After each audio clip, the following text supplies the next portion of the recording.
My parents texted me while my husband's funeral was going on. Can you bring pizza when you get home? And please leave your family problems outside today. Friends are coming over. I stood there at the graveside hugging my children who were crying non-stop, my phone buzzing non-stop. My sister wrote in the family group, "Yeah, and don't forget to order extra cheese." I didn't answer anyone that time. After the funeral, I drove back with the kids, still crying. When I arrived without pizza, my mother slapped me hard and exclaimed, "Seriously, we only asked for one thing and you couldn't even do that." My father grabbed my arm and slammed me against the wall. "There are guests waiting and you show up empty-handed." My sister burst out laughing as she stomped the funeral flowers across the floor. "I told you I was going to ruin it." I just stood there and mumbled, "Go away." What happened next left them completely scared. I stood by the graveside, surrounding my children as they slumbered. My phone kept buzzing. 17 messages in all. They were planning a dinner party while I buried David, while his grandchildren watched as the coffin was lowered into the ground. I didn't stop to buy pizza. I drove home in silence, my daughter Emma clutching my hand and my son Lucas crying until he could no longer breathe. My parents' Lexus blocked the entrance to the garage. Strangers drinking wine in my living room could be seen through the window. My mother had rearranged the furniture. My father was making cocktails at David's desk. "Where's the pizza?" My mother shouted as she entered. I was still wearing my black funeral dress. "Get out of my house." She laughed. "Excuse me, my children are in the car crying," I replied. "Because we just buried their father." My mother let out a short laugh. "Unnecessary drama. Children, recover quickly. Get out now. Don't be absurd." My father put down his glass. "This house is as much ours as it is yours. It's my house. David and I bought it. You guys never put a dime down." My sister crossed her arms. "Mom and Dad helped you when you were pregnant with Emma. They lent me $3,000 7 years ago. I paid it back with interest 6 months later." "Always so cold and calculating," my mother said. That's probably why David didn't finish the sentence, but the meaning was clear. Something inside me snapped at that moment. "Everybody get out immediately." "Okay." My father stepped toward me. "You're going to throw us out. We're your family." I took out my phone and dialed, "Police. I want to report people who refuse to leave my private property." The room fell completely silent. "You're crazy," my sister whispered. "I have the deed to this house in my name only. I have witnesses that I ordered them to leave and I have 2 children in the car who just lost their father and need their mother." Enough of this show. My parents' guests began to gather their things uncomfortably. "You should be grateful we took you back after you ruined dinner," my mother said. "I ruined dinner," I repeated slowly. "I buried my husband at 11 a.m. today. You guys were texting me for pizza while I watched his casket being lowered.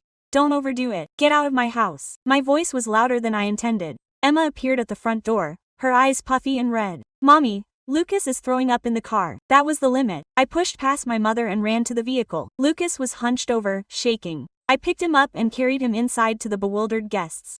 "The meeting is over," I announced. "Everyone out, except my immediate family, my children." My father tried to block my way to the stairs. "You can't treat us like this. Get out of the way or I swear I'll call the police for real." Something in my tone convinced him and he backed away. I took Lucas up to the bathroom. Emma followed me. I locked the door while I cleaned my son, and Emma cried silently in a corner. I could hear arguments, shouting, and slamming doors. Finally, the sound of engines driving away. When I went downstairs, the house was empty but in chaos.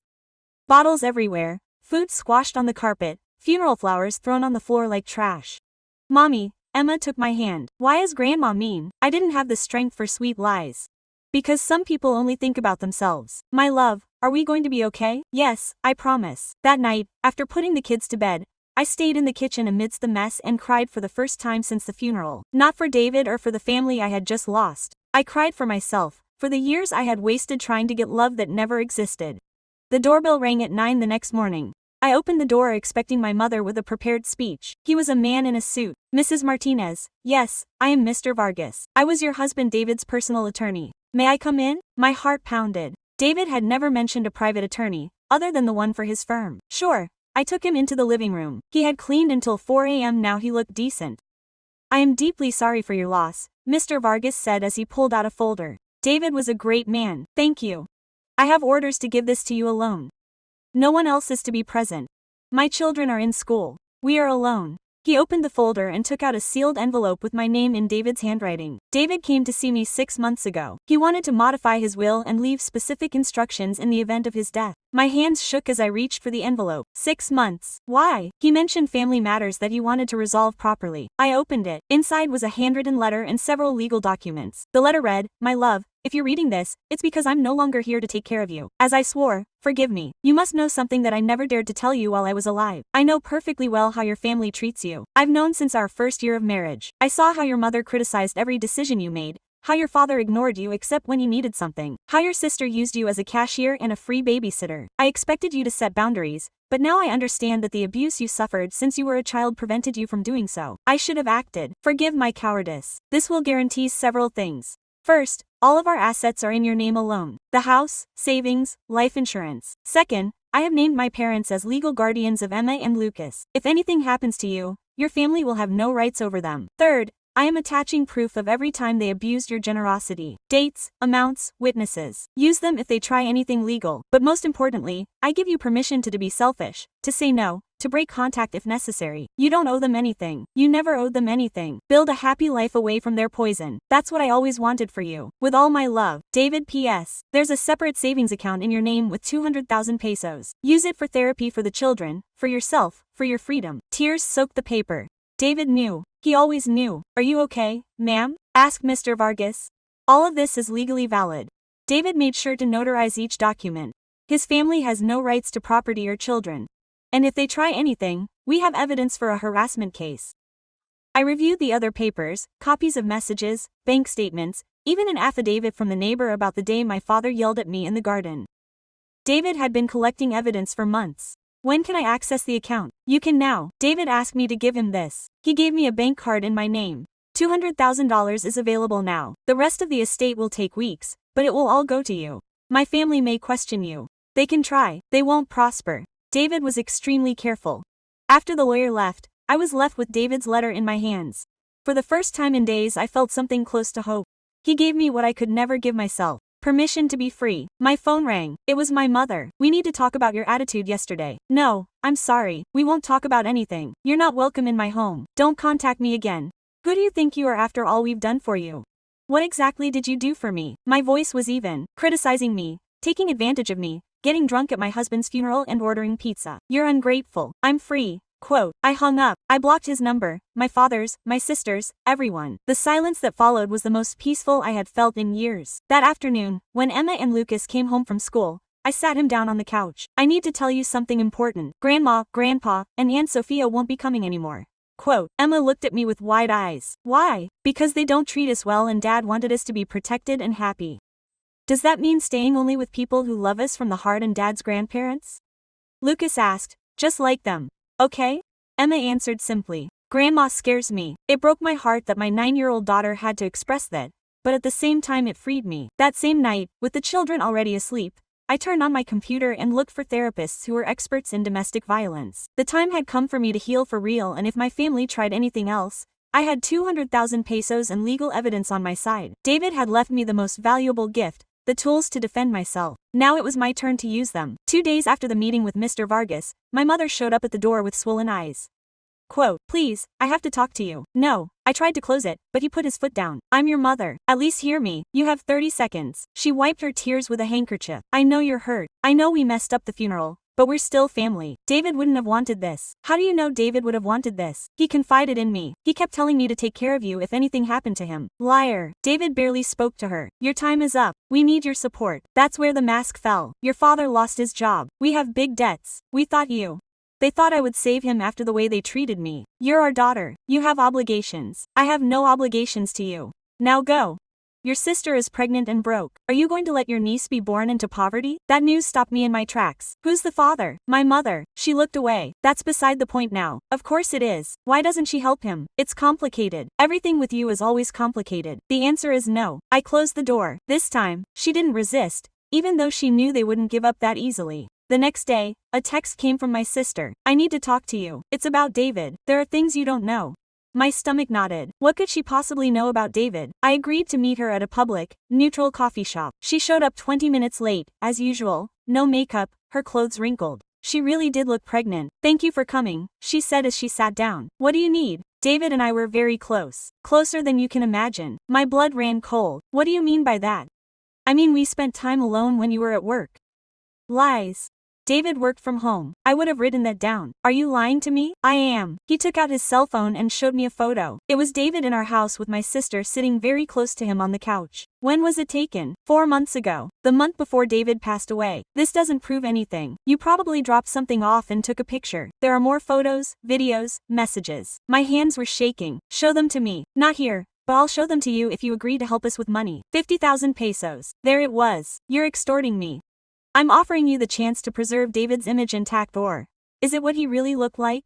I stood up. Do whatever you want. Wait. Quote. He grabbed me by the arm. Don't you want to know the truth? I already know it. David loved me and you're a desperate liar. I left the cafe shaking. What if I wasn't lying? What if David couldn't be true? I called Mr. Vargas right away. I want to hire him, not just for the will, for everything. What happened? I told him about my sister, the threats, the alleged blackmail. You can come by my office tomorrow. I have to show you something that David had prepared precisely for this case. My heart was beating fast. For what case? For when your family tried to use the alleged relationship with David against you. The next day, in his office, Mr. Vargas opened another folder. David anticipated that his sister might try something like this. That's why he documented everything. He showed me a complete file. Emails from my sister to David, text messages, photos she sent him, everything initiated by her and rejected by him. There were screenshots of her asking him for money, suggesting meetings, trying to create situations compromising, and David's responses are always the same. This is not correct. Please stop writing to me. There was also an audio recording where David explained, I am recording this on March 15. Today my wife's sister came home unannounced. She tried to kiss me. I asked her to leave. She threatened to tell my wife that I had harassed her if she did not give her 20,000 pesos. I ordered her to leave immediately. I have the security camera footage as proof. Tears were rolling down my cheeks. He knew perfectly well what they would try. David knew them very well, the lawyer said. That's why he set up all this to protect her. I can and must use it. If your sister continues with threats or blackmail, this becomes a criminal offense.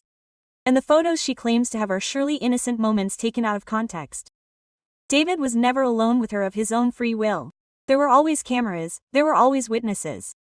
He showed me more documents, affidavits from neighbors, camera footage, messages where David told his best friend about my sister's harassment. It was all there, the whole truth. What do we do now? We'll send her a cease and desist letter, and if she persists, we'll sue her for defamation, extortion, and attempted fraud. With this evidence, she doesn't stand a chance. Do it, and my parents too. Restraining order. I don't want them near me or my children. The attorney nodded. I'll have it all ready this week. I left his office feeling something I hadn't felt in years. Power. David had given me the guns. Now I would wield them. That night my sister called me 23 times. I didn't answer a single one. Finally, she texted me. I made a mistake. Please don't do anything. We can work this out. Too late, I replied. My lawyer will contact you. Don't speak to me again. He tried calling again. I blocked his number. My mother texted me from my father's cell phone. What did you do to your sister? She's crying non-stop. Ask her about David. Ask her about the blackmail and then never contact me again. I blocked them both. The silence that followed was wonderful. For the first time in my life there was no yelling, no manipulation, no one taking advantage of my affection. It was just Emma, Lucas and me, and that was more than enough. The legal letter reached my sister 3 days later. Mr. Vargas sent me a copy by email. It was clear.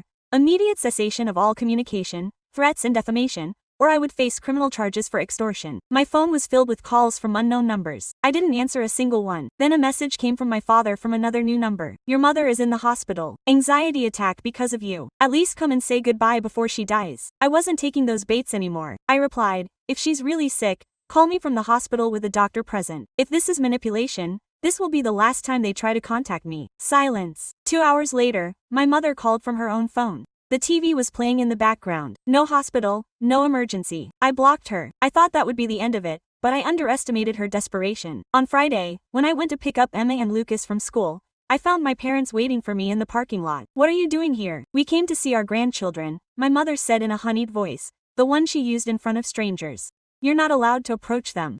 There's no court order stopping you yet, my father smiled. Emma and Lucas ran toward me. Mommy. My mother crouched down with her arms open. My grandchildren missed me. Lucas hid behind me. Emma looked at her blankly. Hello, Grandma. Why don't you come with us for ice cream? My father suggested. As before, I didn't say firmly, kids, get in the car now. We just want to spend some time with them. My mother insisted. You're so cruel that you would deny us that. Other mothers began to look at exactly the public scene they were looking for. I got to Emma and Lucas's level. Do you want to go with the grandparents? Emma shook her head immediately. Lucas began to cry. You already have your answer. I told my parents. Stay away. You're scaring them because you manipulated them. My father accused, raising his voice. You filled their heads with ideas against us. The school principal came out. Any problem? None. I answered. These people are leaving already. We are the grandparents, my mother explained with fake tears. Our daughter won't let us see the grandchildren. The principal looked at me. There's a restraining order. Not yet, but there will be one on Monday, so I can't intervene for now.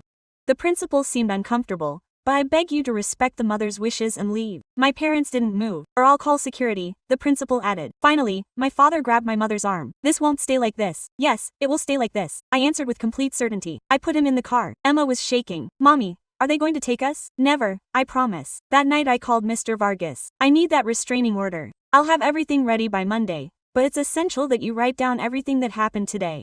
Record every detail. The veiled threats, the bullying at school, the little one's fear. That Monday the judge granted a provisional restraining order. My parents and my sister were forbidden from coming within 100 meters of us, our home, or the school. However, my mother kept one last letter. On Wednesday I received a court notice.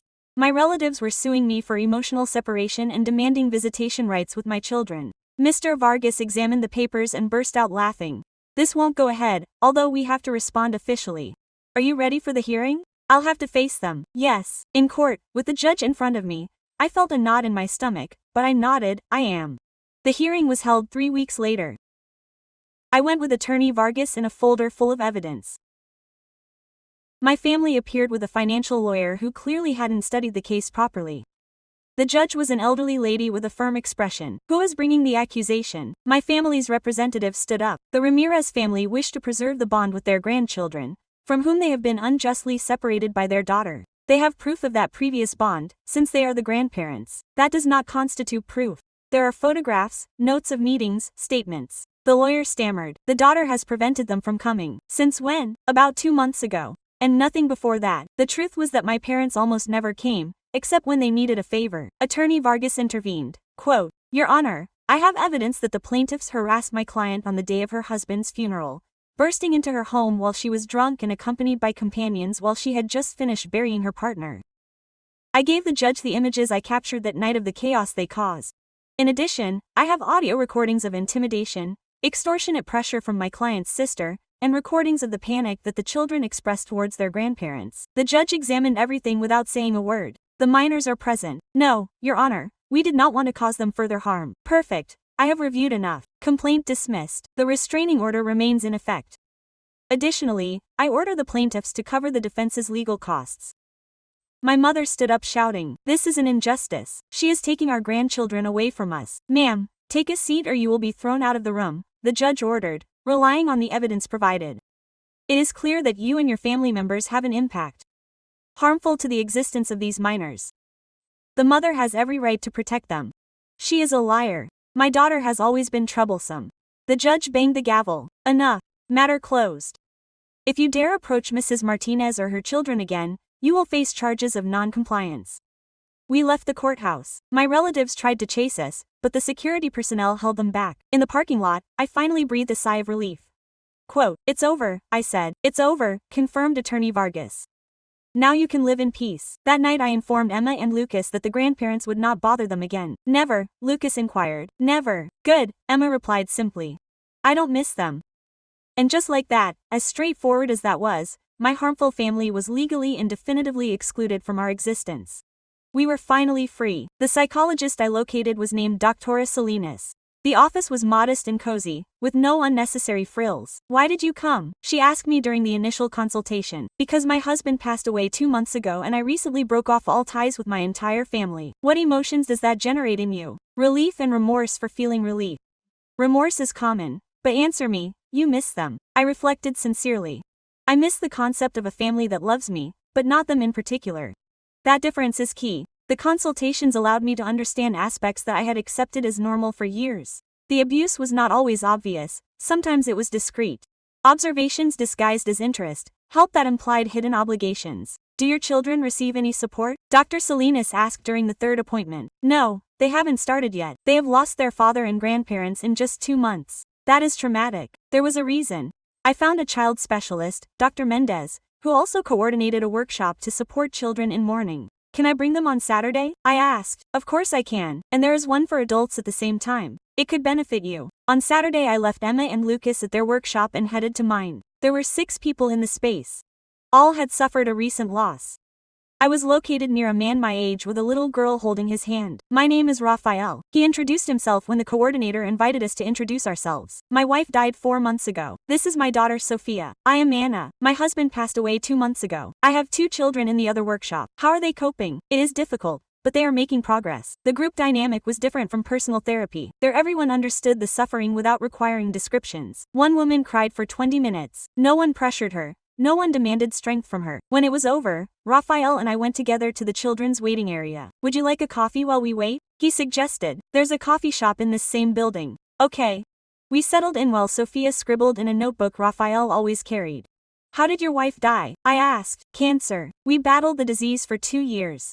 And your husband? Car accident. It was unexpected. I don't know which is harder to have time to say goodbye. But to witness the suffering or to lose them abruptly without a chance to say goodbye. Both are excruciating. That's right.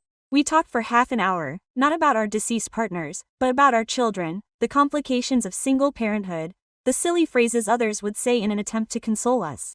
Someone told me that I should be grateful to have Sophia at least, Raphael said. As if my daughter were a secondary consolation for the loss of my wife, my mother urged me to drop the drama the very day of the funeral. Raphael frowned. How awful. I don't keep in touch with her anymore. Seriously, including a restraining order. Wow, it must have been serious. It was. I didn't go into detail. It was still very fresh. When the children emerged, Emma and Lucas seemed more relaxed, less burdened. Mom, there's a girl who also lost her dad, Emma mentioned. We became friends. That's great, honey. In the following weeks, the support workshop became a regular event. Saturdays at 10. 1 hour for the little ones, another for the adults. Raphael and I always shared a coffee afterward.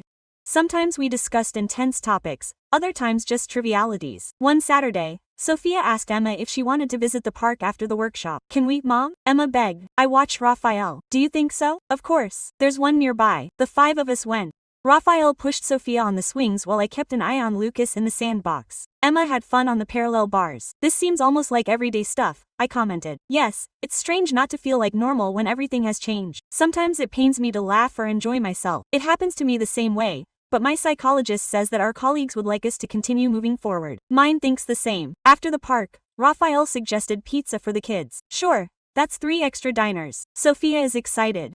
She rarely has friends over. We went to a nearby pizza place. The little ones had a table. We had the next one. How's your family doing now? Raphael asked. You mentioned that you don't talk to them. They tried to sue them for visiting my children. They failed.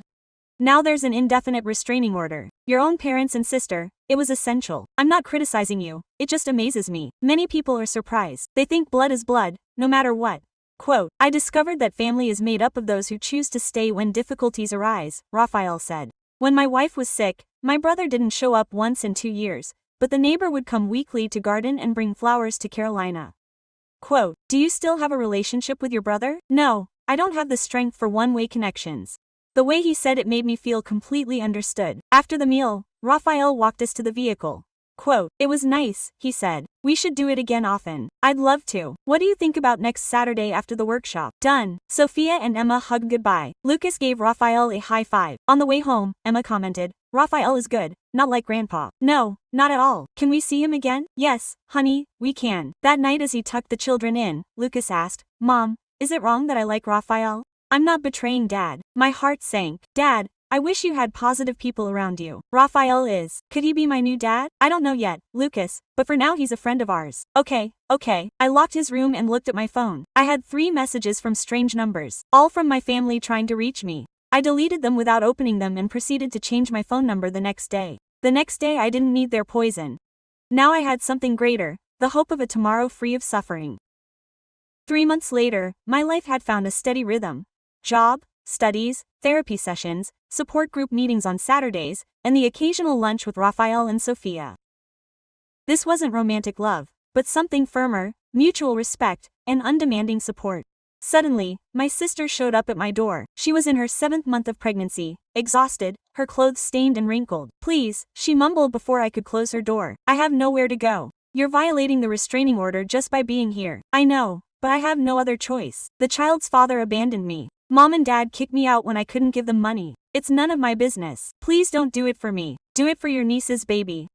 And if you call the authorities right now, real tears rolled down her cheeks. Go ahead. At least I'll have a roof over my head and food in prison. I closed my eyes. This was precisely what my psychologist had warned me about. A manipulative last resort based on guilt and pity. But there was also a pregnant woman standing in front of me. Wait a minute. I dialed Attorney Vargas. My sister is in my driveway, pregnant and homeless. What should I do? You can help her if you want, but set clear, legally backed boundaries. I can draw up a document. What kind of document? A temporary agreement. You provide her with housing and resources for a defined period of time under strict rules. If she violates any of them, she must leave immediately and the restraining order will be reactivated. Get it ready. I returned to the entrance. My sister was still there, sitting on the step. You can stay for 3 months. There are conditions. Oh, I'll accept anything. Wait until you hear the rules first. You will sign a binding contract.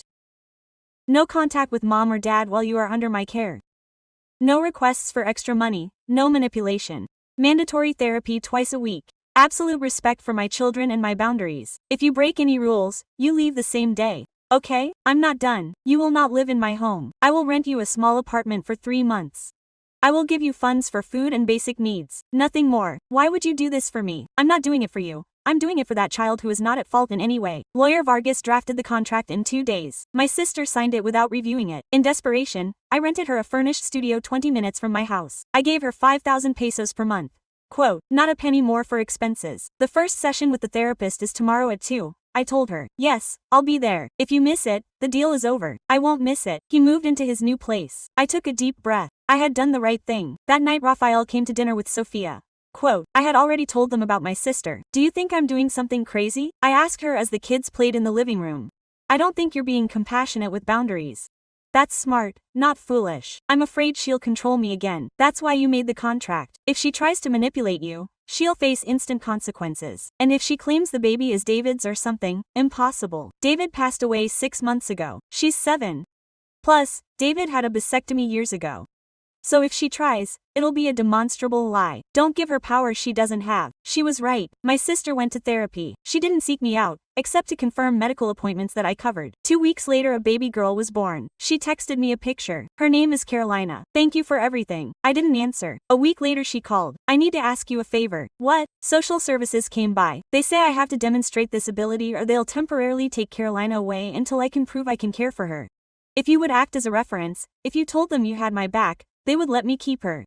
Are you in therapy? Yes. I haven't failed a single one. Are you using drugs? No. I've been tested. I'm clean. Have you talked to mom or dad? No. I swear. I called her therapist with a signed release. How is my sister progressing? She's doing some deep, difficult work. She's confronting issues that she's avoided for years. I can't guarantee permanent change, but she's working. I contacted social services. I explained the situation honestly.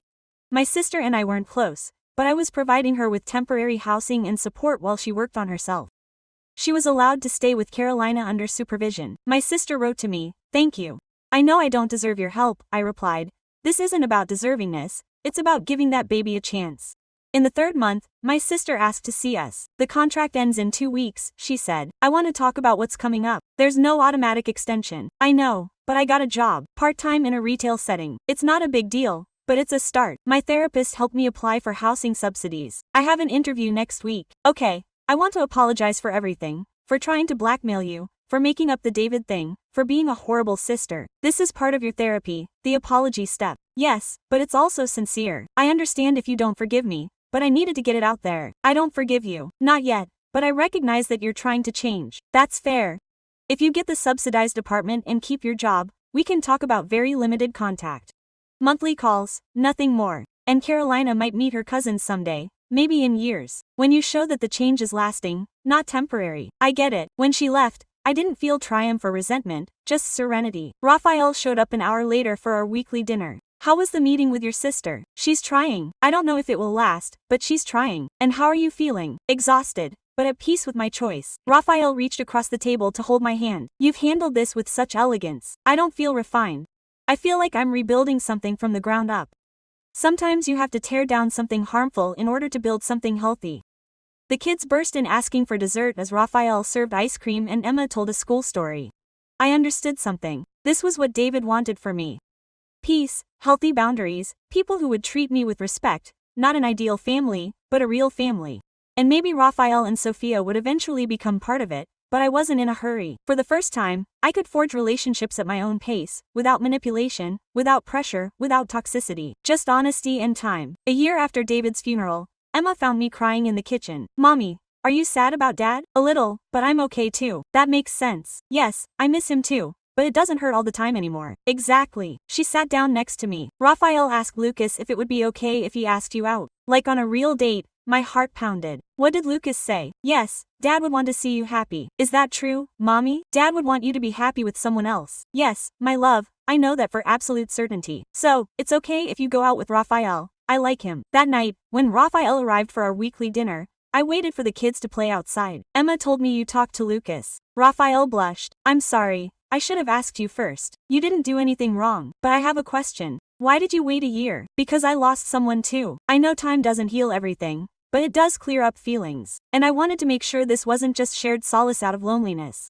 And now you're completely safe. I admire you, your strength, your compassion with boundaries. How do you take care of your children? I'm not looking to replace David. I'm asking permission to build something new with you. Yes, Raphael, I would love to try it. It took us another 6 months to make it official. Nothing rushed. Dinners, movies, long talks. After putting the kids to sleep, Emma, Lucas, and Sophia became inseparable. No, siblings, but something equally valuable. A chosen family. My sister kept her promise, kept her job, got the subsidized apartment, continued in therapy. We communicated once a month, brief, superficial, but polite conversations. Can I send you pictures of Carolina? She asked in a call. Yes. The pictures showed a healthy, smiling baby. My sister looked tired, but stable. She still has no contact with Mom and Dad. Inquiry. I don't talk to them. They tried to reach me when Carolina was born. They wanted me to give them money using the baby as a pretext. I told them no. And how did you feel? Proud of me. It's strange, right? Feeling good about saying no is not strange. It's maturity. My therapist mentioned that you might want to meet Carolina someday. Maybe, but not yet. I need to confirm that your change is permanent. I understand. 2 months later, a certified letter arrived. It was from my father. It said that my mother had cancer. They wanted to see me before it was too late. I called Attorney Vargas. This contact is legal. Technically, they didn't violate the order if they used formal mail. What do you want to do? Nothing. I won't go. Are you sure? Absolutely. If my mother had truly wanted to reconcile, she would have started the process with a sincere apology, not with emotional blackmail. I didn't answer the letter. 3 weeks later, another one arrived. This time, only from my father. Your mother passed away without ever seeing you. I hope you can live with that burden. I read it without shedding a tear. Raphael was by my side. How are you feeling? He asked me. Nothing. I expected to experience something. Guilt, sorrow, release. But all I felt was emptiness. Sometimes that's what's left after years of abuse. A hole where there should have been one before. Honey, you think I'm a bad person. I think you're a survivor. I didn't go to the funeral, but I sent anonymous flowers without a note, just the flowers. My sister did go. She called me afterward. Dad asked about you. I told him I didn't have your new number. Thank you. Mom said your name before she died. No, yours. She said she was really hard on you, but she didn't even apologize at the end. That answered any doubts I had about whether I did the right thing. Yes, you did. Raphael and I got married a year and a half after we met. Intimate ceremony. Just close friends and our children. Emma was my maid of honor. Lucas was the ring bearer. Sophia threw the petals. During the vows, Raphael said, I don't promise to replace what you lost. I promise to create something new with you, something authentic, respectful, and true. Quote, I replied, I promise to never accept less than I deserve. I promise to form a family founded on chosen love, not duty. And I promise that our children will always know that they have a voice and that they are valuable. Quote, there were no scandals, no surprises from my family, only peace of mind. At the reception, Mr. Vargas handed me an envelope. David left this for you to open on your new wedding day. I kept it for you. I opened it with trembling hands. The letter said, my love, if you are reading this, it means that you have found someone else. I am so happy. Do not feel guilty. I give you my total blessing. Love without fear. Allow yourself to be loved and remember that you deserve all the happiness that always comes to your first love. Quote, David, I cried, but not from sadness, but from deep gratitude. 5 years later, I have a life that I never thought possible. Raphael and I run his physical therapy clinic together. Emma is in high school, confident and determined. Lucas plays the piano. Sophia comes every weekend. My sister now has a steady job. We see each other 3 times a year. We are not close, but there is mutual respect. Carolina is 5 years old and does not know her maternal grandparents. It is better this way. My father tried to contact me one more time after my mother died. I responded through Mr. Vargas with a short letter. I do not want reconciliation. Do not contact me again. He never tried again. Sometimes people ask me if I regret breaking contact with my family. The answer is no. David gave me permission to be free. I decided to take advantage of it. I built a life based on respect, healthy boundaries, and genuine love. Not everyone deserves a place in your life. Not even family, especially family. And now, every night, when I put my children to bed and sit down with Raphael to watch a random movie, I know one thing with absolute certainty. I made the right decision. Finally, after years of accepting crumbs, I treated myself to the full feast and will never settle for less. Yes,